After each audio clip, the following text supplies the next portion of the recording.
Whether in comic strips, animated series, film, or television, Batman's narratives have multiplied since his creation and coexist in multiple universes for multiple audiences. Even so, the economic status, obsessive character, and physical prowess of the Dark Knight, as well as his origin and destiny, remain fixed in time. Witnessing and suffering as a child the murder of Thomas and Martha Wayne, his parents, gives rise to the superhero's obsessive life mission: to sweep the streets of Gotham City of all the daunting darkness and vile villains that overshadow it.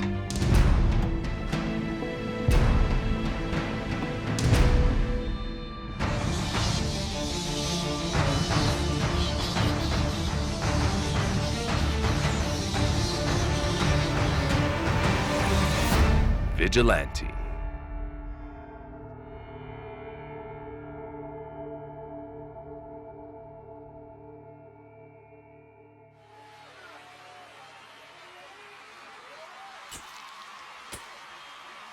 In the summer of 1989, the blockbuster Batman, with a budget of $48 million, was released on the big screen in the United States of America and grossed more than $400 million. Hollywood stars go out of their way to attend the event.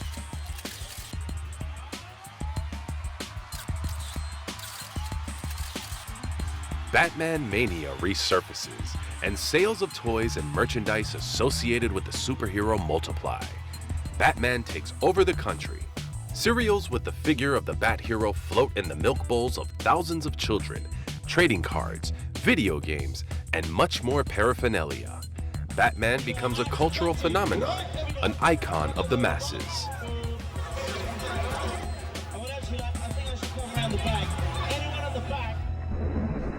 But before that, DC Comics published a graphic novel in the form of a series entitled The Return of the Dark Knight, a reinterpretation of Batman with hints of the successful series of the 60s, but in a darker version and targeting a more adult audience. Written and illustrated by Frank Miller, it shows a middle-aged, neurotic, cynical, hard-drinking Batman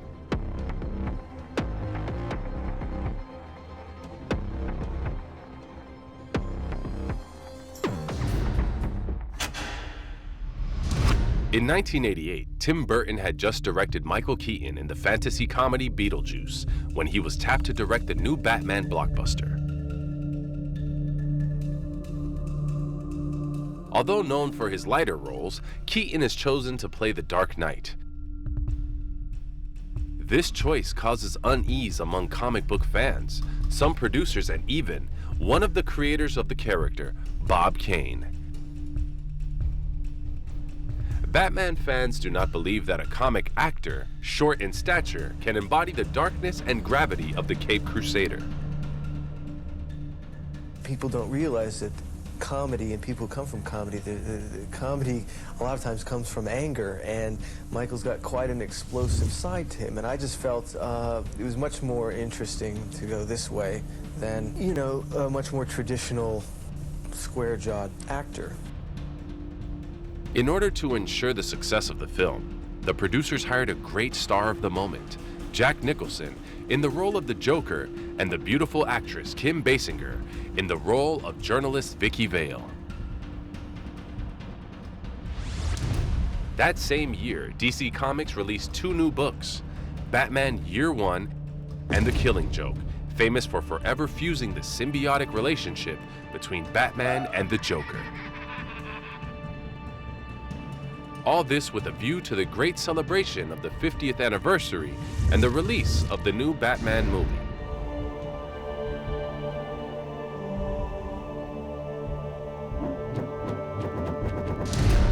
Aligned with the darkness and the proposal of its director, one of the main actors of the film is Gotham City. The things that you can say is it takes place at night for the most part, which we've kept, and showing Gotham as a fairly brutal, you know, crime-ridden city is from, you know, the spirit is from the comic, but nothing really more specific than that. Jack Nicholson's portrayal of the Joker stole the show, leaving some fans dumbfounded because they felt the film was more about Batman's arch nemesis than the superhero.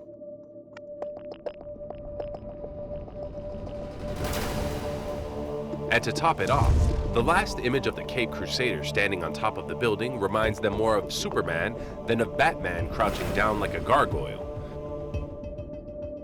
Nevertheless, audiences raved about the film. People of all ages and enthusiastic fans of the 1966 series, now 23 years older, are joining in the Batman mania.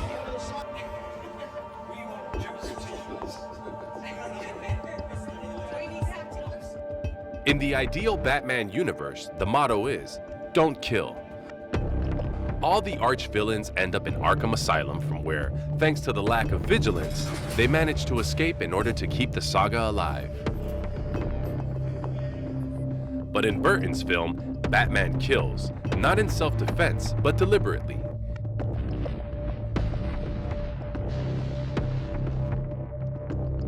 Batman and the Joker's obsessive desire to kill each other keeps the audience on edge and is the central theme of the entire film.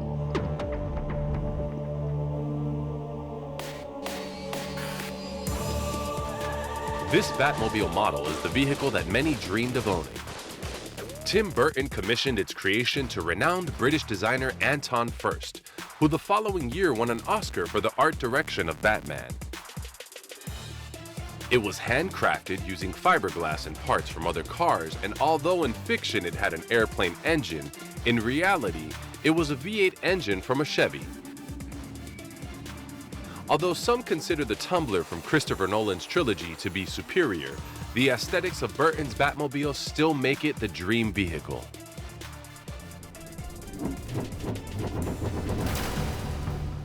Burton and Keaton reunite for Batman Returns, another critical and commercial success, alongside Danny DeVito as the Penguin and Michelle Pfeiffer as Catwoman. Director Joel Schumacher took the reins of the next two movies of the superhero franchise. Executives and producers do away with the gloomy physical darkness of the previous films, and Gotham City emerges glowing with neon lights. It's not as dark and brooding as Tim. Tim is a great director for visuals, but we wanted it to lighten it up. The plots are more childish and are inspired by the comic strips and the series of the 1960s. In the first one, Batman Forever, Val Kilmer plays the Batman. Tommy Lee Jones, the amoral Two-Face, and Jim Carrey as the Riddler. Each member of the cast had such a unique sense of humor. It really was fun to go to work every day. The film, although heavily criticized, is a box office success. The second of the films, Batman and Robin, plagued by a poor performance by George Clooney, is not only detested by superhero fans, but also becomes a resounding box office flop. The difference between these Batman, I don't know. We'll wait and see if I don't, I just hope I don't screw up a nice franchise, but it was really fun to do. Even worse than Mr. Freeze, director Joel Schumacher becomes the worst villain of all, managing to freeze the cinematic franchise for 8 years after the film.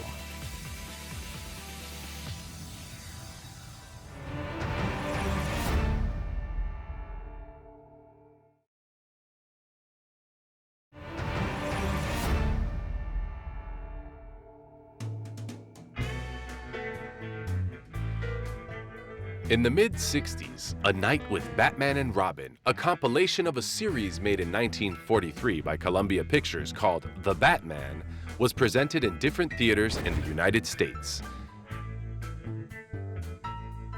At one of these presentations at the Playboy Mansion in Chicago, a top executive from ABC Television Network attends and watches in amazement as all the men in the room are captivated by the adventures of Batman and Robin.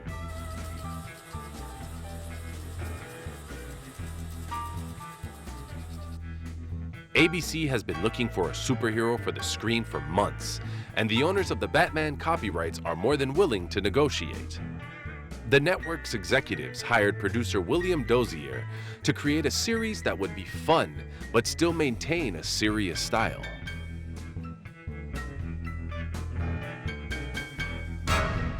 Since his creation, Superman has been the most popular superhero of the moment. All this changed when the Batman series was released. The adventures of the superhero without superpowers and his sidekick Robin, the Boy Wonder. The series was influenced by the pop art of the 60s, initiated by Andy Warhol, and where the culture is massified, using mass consumer products and elevating them to artistic forms. For the premiere of the series, ABC held a huge event at the York Theatre, with drawings and stickers of the superhero on the walls proclaiming him as an authentic representative of pop art.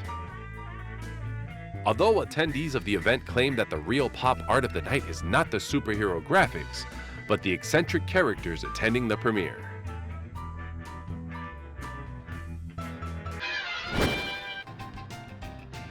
Each episode features a detective adventure in which Batman and Robin engage in chasing and fighting various criminals, as well as twist dancing and surfing. While the arch-villains are always on the loose, the dynamic duo have a battery of flashy vehicles. Full of humor and psychedelia, Gotham City is anything but gothic, full of quirky inhabitants.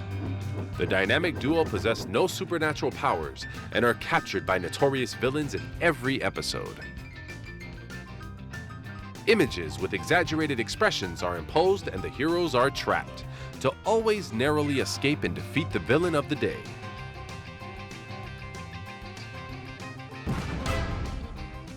Something unthinkable in this era, but real in the 66 series, was the famous closing phrase of every episode. Same bat time, same bat channel, is said by producer William Dozier himself under the pseudonym Desmond Doomsday. The Batcave, a large lighted cavern in the depths of Wayne Manor, features all the gadgets used by the dynamic duo to fight crime in Gotham City.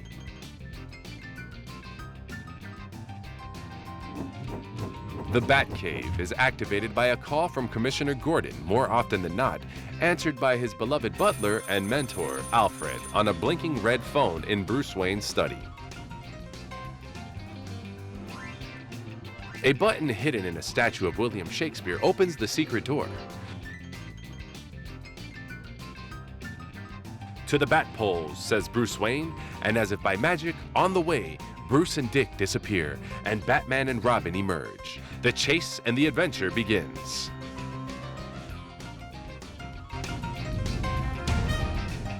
Considered the Holy Grail, the yellow belt worn by Batman and his allies is one of the most sought-after pieces of memorabilia of the Caped Crusader.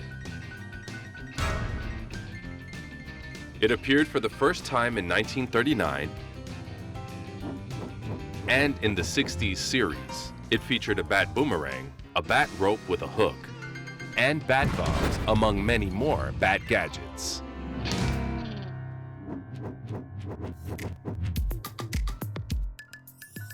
The Batmobile of the series was born a decade ago as a project of the Lincoln line of the Ford brand. Named Futura, the car is a futuristic car designed together with the Italian bodywork specialist Ghia. Its cost of $250,000 made it too expensive for production. 6 years after its creation, and after accumulating enough dust, Ford decided to sell the prototype to car designer George Barris for $1. Barris used this prototype, and in 3 weeks he turned it into the Batmobile. The Batmobile had laser beams, a telephone, a portable television, and an atomic turbo. Catwoman disappeared from the comics in 1954. According to the comic censorship code, the only female roles allowed were those of a damsel in distress or a housewife, and neither of these two roles exactly embodied the arch-villainess. Upon Catwoman's return, the actresses who play her in Batman and Robin removed the little dress with cape that she wore before 1954 to wear a black jumpsuit that highlights their figures.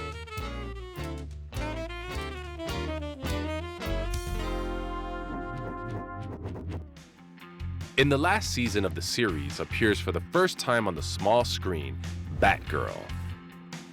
in search of a larger audience, rescues the character and turns her into one of the most important characters of that season.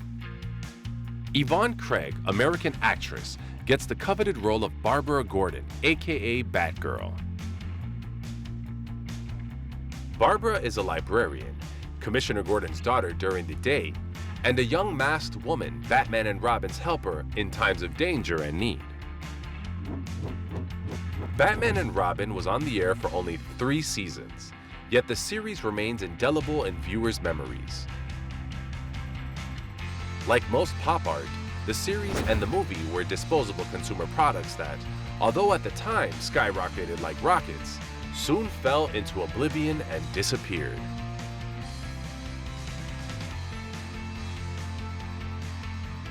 "21 years later, with the release of the Batman movie, the series reappears in different languages on millions of television screens around the world.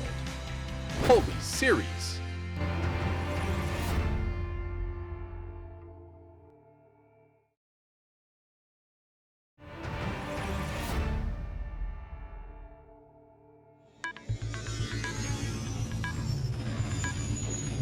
Today's entertainment includes television, video games, and the internet. In the 1930s, people listened to the radio, went to the movies, and read short detective novels. But for the children of the 1940s and the 1950s, the genre that amused them the most was the comic strips. Bob Kane was inspired to create Batman by the character of Zorro, Superman's designs, the mystery film Whispers of the Bat, and Leonardo da Vinci's phrase, "And your bird shall have no other model than a bat."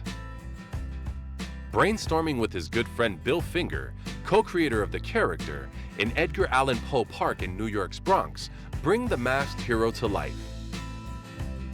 The 2 young men of around 20 years, sitting on a bench in front of the house of the famous writer, father of the horror genre, had no idea of the magnitude of the superhero they were creating. Batman.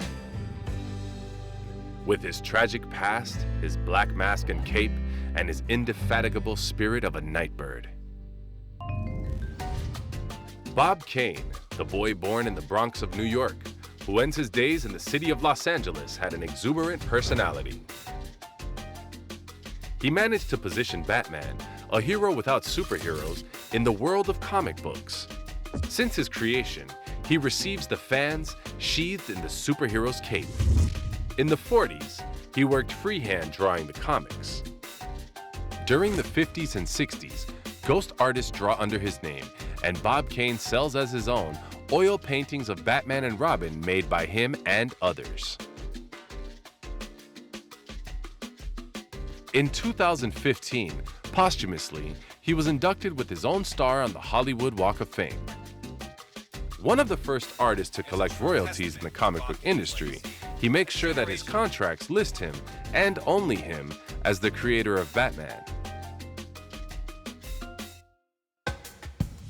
Bill Finger, the other father of the superhero, dies in 1974, forgotten and penniless after writing Batman comics for 25 years. He delivers not only the scripts, but the visuals he desires for the situations and characters. Creator of the Batman costume and writer of the first superhero comic strip, and Robin, and the Penguin, and the Joker, and Catwoman. Finger names Gotham City. The prefix Bat is his invention. He puts together the psychological drama that drives Bruce Wayne to fight crime. And yet, it took 75 years for DC Comics and Warner Brothers in 2015 to give Bill Finger the deserved credit as co-creator of the Batman character. Unknown Saint.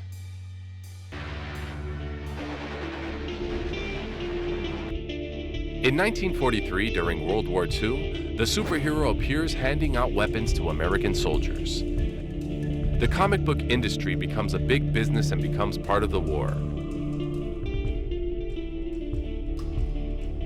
But in the Batman universe, there is no known comic strip in which the Batman incites the use of weapons. At the end of the war, after fighting hand-to-hand with the Japanese and selling war bonds in the cities of North America, the superheroes of the exhausted comic strips languish.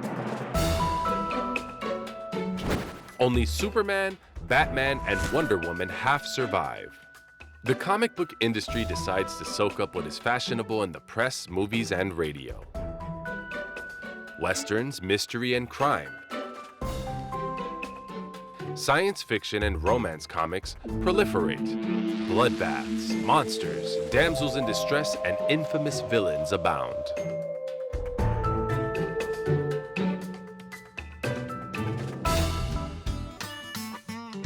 After the Second World War, many graphic artists and scriptwriters, creators of the superhero, are transferred to the unknown dimension.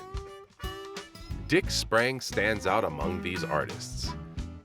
His Batman doesn't suffer from any pathology. He is luminous and happy. His villains are all colorful. Sprang is the first to transport the dynamic duo back in time. His stories are campy, bloodless, sexless, and it is for sure that the style of comics initiated by Dick Sprang is one that inspires later the TV series. In 1954, a book by psychiatrist Frederick Wertham is published, which changes the rules of the game. In it, comics are accused of promoting juvenile delinquency and corrupting the minds of children and young people, with the profusion of crime and horror comics and even promoting homosexuality with characters such as Batman and Robin. The complaint reaches the Senate, who asks the comic book industry to regulate itself if it does not want the state to do so. The comic book censorship code comes into force. Heroes must be clearly distinguished from villains. The good guys must always win. And there could be no bloodshed or dismemberment of bodies after fights. A light and carefree era begins. Gone are Gotham's perennial foes, all but the Joker, who goes from homicidal clown to wisecracking clown. Batman and Robin face, along with Batgirl, Batgoblin, and Bathound, quirky foes in wild and entertaining adventures. In the mid-1950s, with no enemies in sight, characters such as Archie, Veronica, Betty, and Torombolo, among others, become popular. In 1964, characters alien to the Batman universe disappear, such as Batgoblin and Bathound. DC Comics rescues the usual villains, never again to remove them from the superhero imaginary. Everything is back to normal in Gotham City.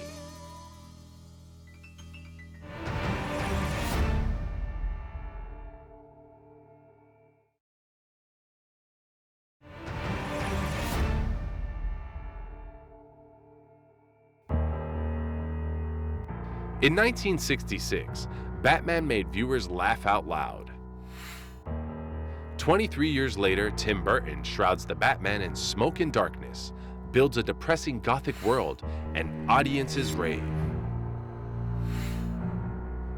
In the mid-90s, Joel Schumacher, trying to appeal to the young, strips Batman of his tragic past, crucifies him and buries him, and finally, in 2005, Christopher Nolan once again makes him rise from the ashes. In a memorable short meeting lasting just 15 minutes, Nolan assures Warner executives that if he directs Batman, he will produce a film unlike any superhero movie ever made.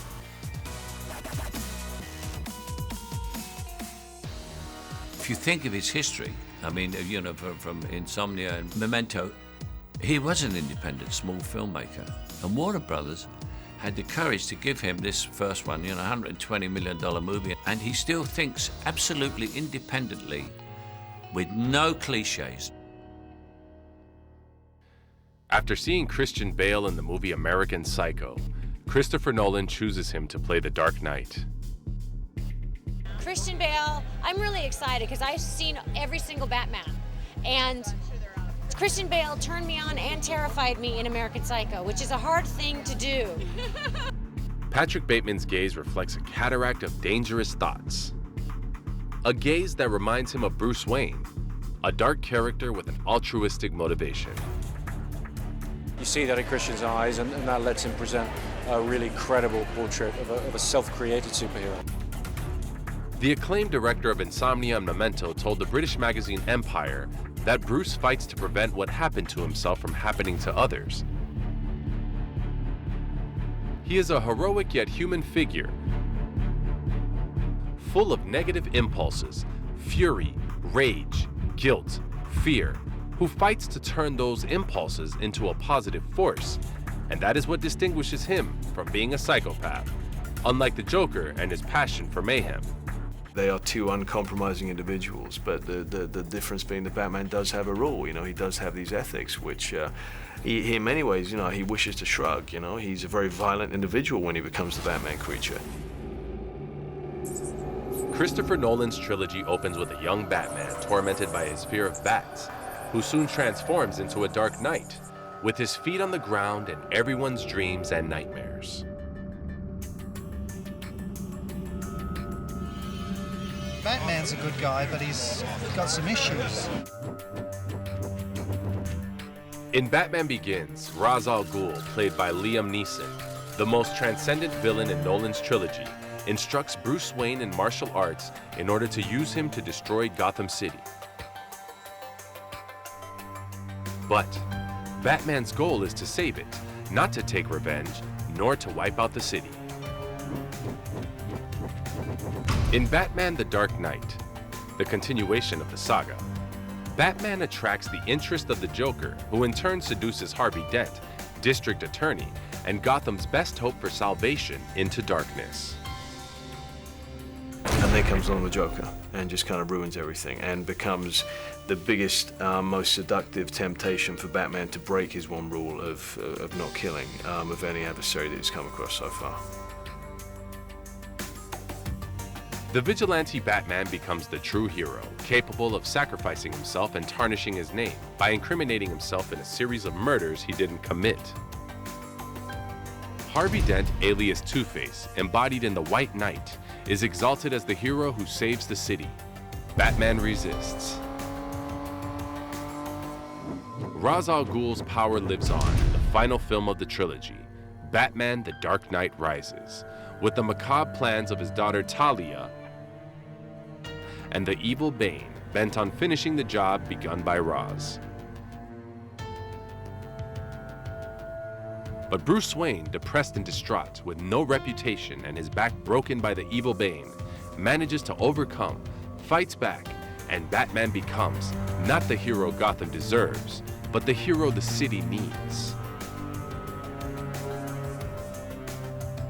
At the end of the trilogy, the audience goes home without the certainty of whether Batman survives or not, but it is clear that the vigilante overcomes the fear, the chaos, and pain. The resounding box office success of Batman Begins allows Nolan a bigger budget for the second part of the saga, and this allows the use of IMAX cameras, cinematic tools with huge images and high resolution. All the monumental, chaotic, and fast sequences of the second and third installments are a product of this technology. And Christopher Nolan becomes the first director to use IMAX cameras in high-budget films. The Batman enjoys one of the most sophisticated Batmobiles of all time, so much so that it houses a Batmoto inside it. The design and production of the villains' masks throughout the trilogy is eclectic and unforgettable. From an elemental canvas sack over the face of the maniacal psychiatrist Jonathan Crane, to the extraordinary simplicity of the Joker's makeup, with its red-hot scar, grimy hair, and yellow teeth, to the sophisticated half-face of Harvey Dent, and the muzzle that keeps the villainous Bane alive. Although Batman The Dark Knight Rises is filmed almost entirely in Pittsburgh, the dream of Nolan and Nathan Crowley, the trilogy's production designer, to shoot in New York City comes true. In the last film of the saga, Batman finally flaps his wings in the Big Apple, the Gotham City that lives in the hearts of all his fans.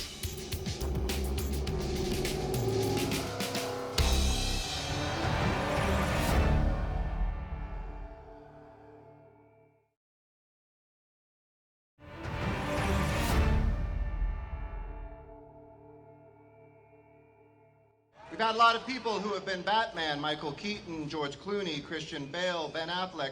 They've all had their time in the cape and the cowl. But did anyone have more fun than Adam West? At the age of 88, Adam West dies peacefully at his home in Los Angeles. The following Thursday night at 9 p.m., the mayor and chief of police of the city of Los Angeles project onto the City Hall Tower on Spring Street the Bat Signal, a tribute to Adam West, the shining knight retired from the world stage. Raised in Walla Walla on a ranch in Washington State, Adam West is discovered by series producer Bill Dozier in a television commercial for the chocolate drink Quick. Dressed in a sailor's cape, he portrays Captain Quick, a James Bond-like character who, along with the Beatles and Batman, marks, according to West, the 3 Bs of the 1960s heyday. The 1966 television series launches Batman to fame, and among its merits is the performance of Adam West. The actor affirms that it is impossible to personify Batman without knowing that behind that mask, with the square jaw and the direct and casual way of acting, there is a strange and a little crazy being, a Batman.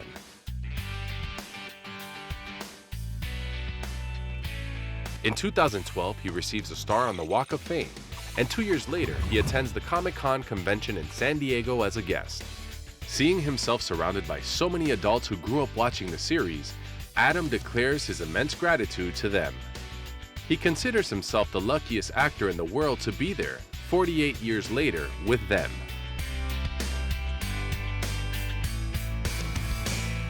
My dear friend, let me tell you, he was a great family man, a wonderful husband, a wonderful father to his kids. He loved humanity and he loved his fans.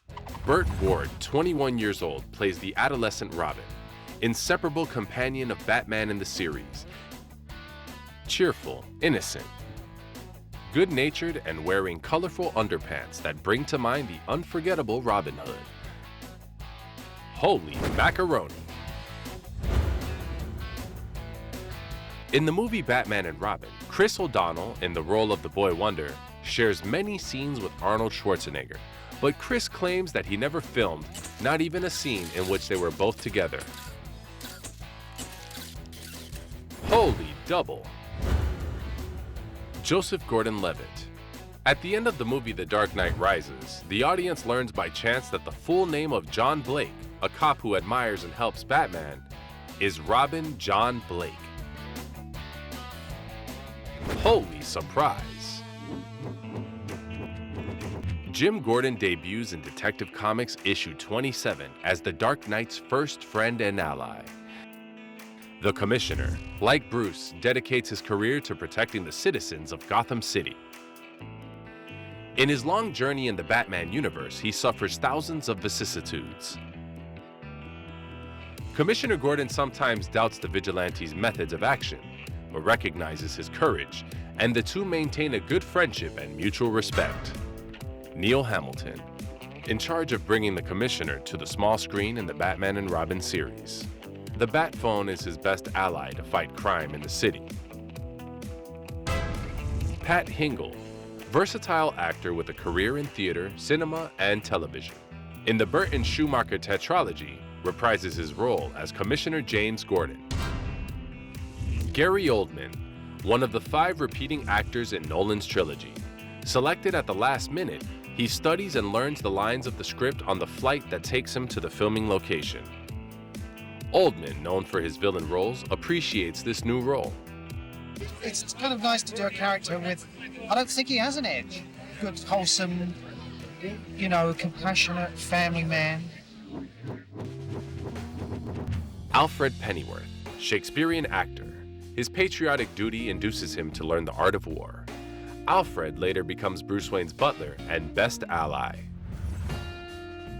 Alan Napier, Alfred in the television series. Like him, he started in the theater in Shakespearean roles. When he is hired to play the character, he confesses that he has never read a Batman comic book in his life. Alan Napier, a knight of the English crown. Michael Gough, another recurring actor in the films of the Burton-Schumacher era. He has provided his resonant voice to multiple animations, video games, commercials, theme parks, and DVDs. Sir Michael Caine, in Nolan's trilogy, plays the role of father figure, guide, trainer, and protector of the Dark Knight. Seeing Bruce in Florence, is it reality or is it a dream?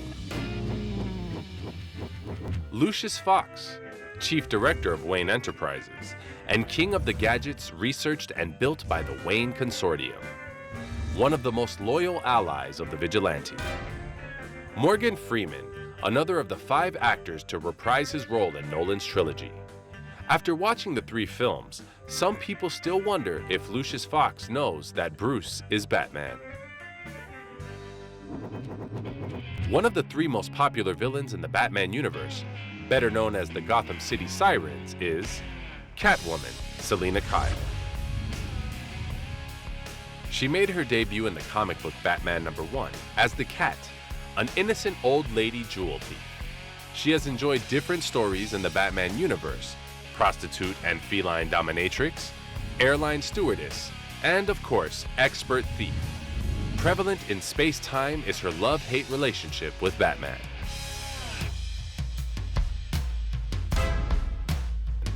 Eartha Kitt, one of the first black actresses to indulge in sexy appearances on the small screen. Her scenes with Adam West sheathed in a skin-tight jumpsuit in the 2nd season of Batman and Robin were full of playfulness and sexual tension. Michelle Pfeiffer. Although Michelle suffered inside the black patent leather costume with exposed stitching, her performance as Catwoman is one of the most accomplished in her entire career. Halle Berry, winner of a Razzie Award as Worst Actress for her performance in Catwoman. She came to the award ceremony smiling and holding in her hand the Oscar she received 2 years ago for The Past Dooms Us. Well done. Anne Hathaway. In Nolan's 3rd film, The Dark Knight Rises, Anne thinks she's auditioning for Harley Quinn, the Joker's deranged partner, but she's wrong and lands the role of Catwoman. Perfect. Harley Quinn, Dr. Harley Quinzel. One of the anti-heroines, she does evil to achieve good. Clown, gymnast, adventurer, psychiatrist, and martial arts specialist. In 2019, she premiered her own animated series. Margot Robbie, fan favorite, funny and scary. In The Suicide Squad, Harley is a former psychiatrist at Arkham Asylum, seduced by the Joker, whom she loves and hates in one of the most dysfunctional relationships in the Batman universe. Poison Ivy, Dr. Pamela Isley, another anti-heroine, criminal, eco-terrorist, botanist. Uma Thurman. She considers it an achievement to have worked in this Hollywood blockbuster. The fight scenes with Batgirl were imposed by the director, as Uma did not see Poison Ivy as a warrior, but as a great manipulator.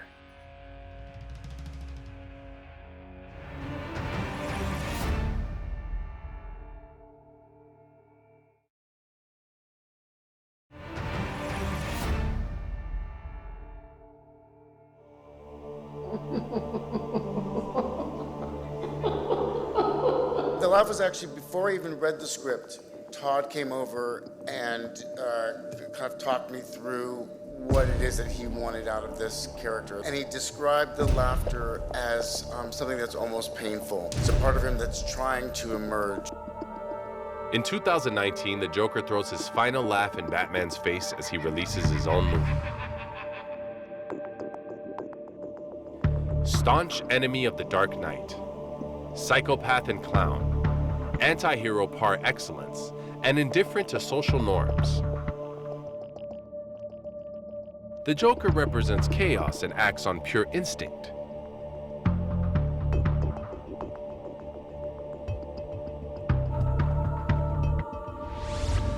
In this version of the Joker, director Todd Phillips shows the audience a more human side of the character. In the beginning of the movie, he's sitting there doing this and that, the very first scene. And it's a guy who's searching for identity. And really what he was looking for was adulation. He was never looking for the world to burn. This Joker as a character in the comic books never really had an origin story. He says in one of the comic books he prefers to think of his past as multiple choice. Joaquin Phoenix loses 23 kilos to play the Joker. His effort and brilliant performance reap juicy rewards, sweeping the awards in 2020 as Best Actor at the Golden Globes, the SAG Awards, the Critics' Choice Award, and even being crowned with the first Oscar of his career. But is this the best Joker? When he gave me the script, it was called The Dark Knight, the first thing I said was, what's it about? He said, the Joker. I went, oh, blimey, Jack Nicholson's fantastic, extraordinary. How are you going to top that? After Tim Burton's film Batman, Jack Nicholson's performance as the Joker seemed unsurpassed. In 2008, Heath Ledger astonishes the world with his Joker, receiving a posthumous Oscar for Best Supporting Actor the following year. Heath did not get to see the premiere of The Dark Knight, as he died of an overdose while it was being edited and during the shooting of a new film, The Imaginarium of Dr. Parnassus. Despite multiple speculations, his family and friends testify that it was not his total devotion to the Joker that killed him. But I mean, I worked with a guy that could turn off and switch off and between takes and laugh and listen to music and talk about his kid, and you know, I never saw any of that. Heath Ledger will live forever in the heart of Batmanship, and for many, he is the greatest Joker of all time. Will he be? While Joaquin Phoenix, Heath Ledger, and Jack Nicholson seem to be competing for the title of the best Joker in the heart of Batmanship, the Cuban-born actor Cesar Romero in the Batman and Robin series is undoubtedly the one who has enjoyed him the most. The first actor to bring him to the screen. His theatricality and his unmistakable laugh make him unforgettable.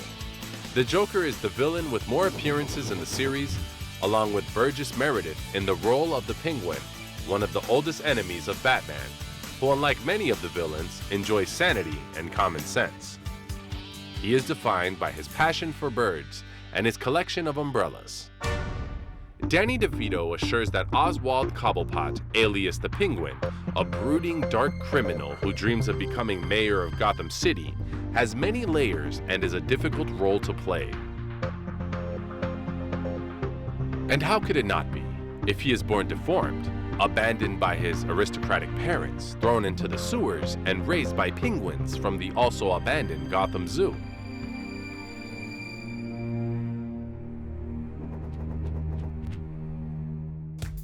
Edward Nygma, the Riddler, Batman's nemesis in the first season of the television series. Frank Gorshin is the only actor in the series nominated for an Emmy Award.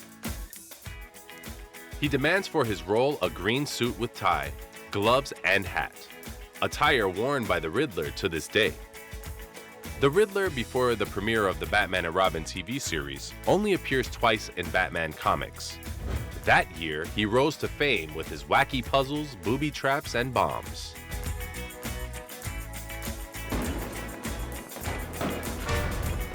Jim Carrey plays a disappointed Riddler who suffers when his revered boss Bruce Wayne rejects one of his scientific inventions, transforming him into an enigmatic criminal and Gotham City's biggest puzzle.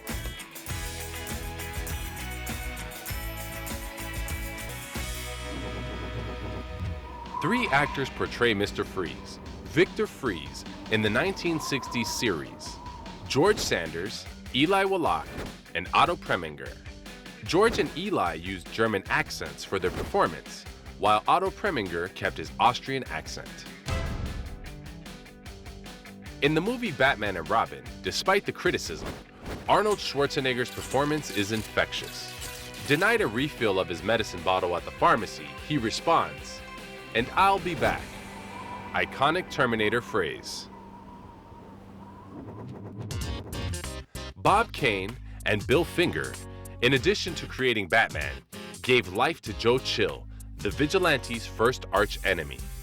Without Joe, there would be no Batman, nor his obsession in his fight against crime. In Batman Begins, the first of Nolan's trilogy of films, he appears on-screen murdering Batman's parents. Richard Brake, known for his role as the Night King in Game of Thrones, says that since he was a child he wanted to be Batman, but he is content to be in the movie, the murderer of his parents.